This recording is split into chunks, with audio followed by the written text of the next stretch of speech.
Саламатсыздар ма? Қалайсыздар? Сіздерге бүгін өте дәмді әрі тез уақытта дайын болатын бір тестадан екі түрлі нан дайындау әдісін үйрететін боламын. Ең алдымен менің каналыма қолдау көрсетіп, тіркеліп кетіңіздер. Және де лайк басып, комментария қалдырыңыз. Қоңыраушаны баса кетуді ұмытпаңыздар. Видеоны соңына дейін көру арқылы бұл нанның жасалу барысын біле алатын боласыздар.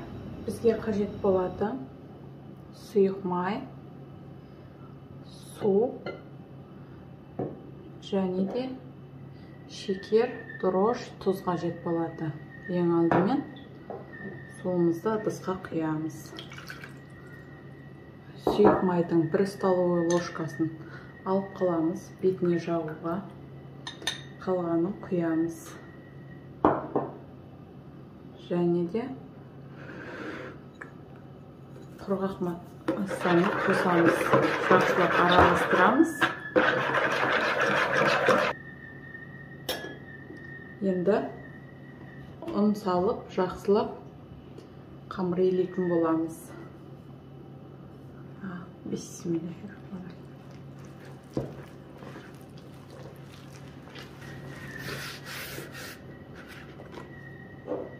Енді үстіне алып қалған 1 столовый ложка майды жақсылап қамырға жағып шығатын боламыз. Міне қамырымыз дайын болды. Енді көтерілуге қоятын боламыз. Жылы жерге орап жарты сағатқа қойып қоямыз. Қамырымыз көтерілді. Бұны алып екіге бөлетін боламыз.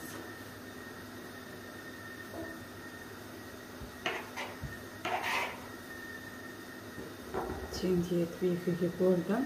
Енді жақсылап осылай суала жасап аламын. Міне екіншісінде дәл солай суала жасайтын боламыз.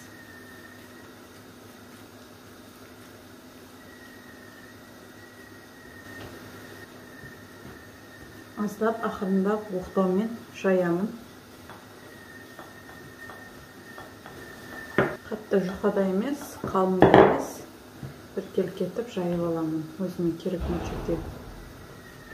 Немесе қолмен осылай жайсаңыздар да болады. Осыны енді формаға орналастырамыз.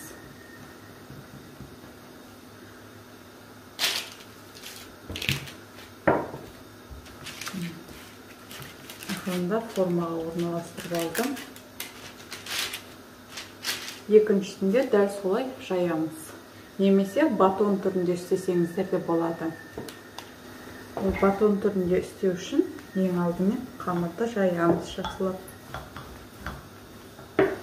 Өзі нанның өзі жасалу әдісі болады. Соны сіздерге көрсетейін. Осылай жұқа етіп жайып аламыз.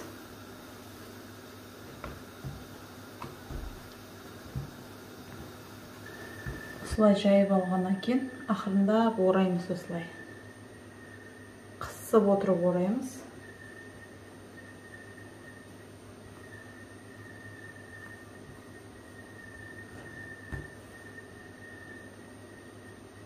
Жайған шетімізді бекітеміз осылай. Ашылып кетпеу керек.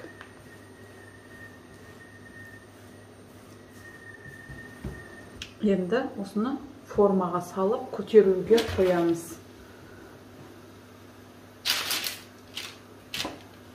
Бетін міндетті түрде жауып қоятын боламыз. Нанымыз жақсылап көтерілді. Енді шетінен осылай қысып шығамыз. Әдемі узор жасап. Тек екі қолмен, үш саусақпен осылай қысып шығамыз.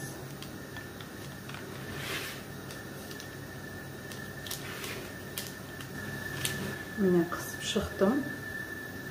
Енді ортасын қолмен басамын осылай.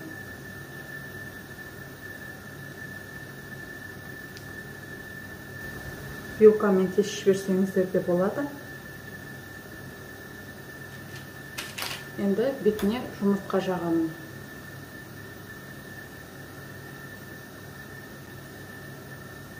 бұл нанды үйде өздеріңіз жасасаңыздар, мүлдем дүкеннен нан сатып алмайтын боласыздар. Бетіне әсемдігі үшін кунжут, тағы да басқа дәмдер сепсеңіздер болады. Багетке де осылай жағамыз жұмыртқаны жақсылап. Одан кейін үстін пышақпен аздап кесіп шығамыз осылай.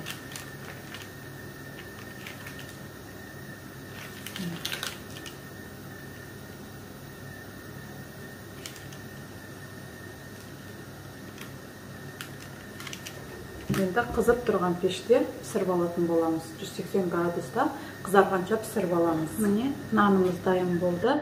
Өте жұмсақ.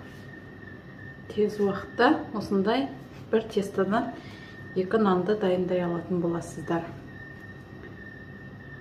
Формасы да әдемі бір қалыпты болып шығады. Сіздер де менің рецептіммен жасап көріңіздер. Сіздермен болған мен Гүлжанар.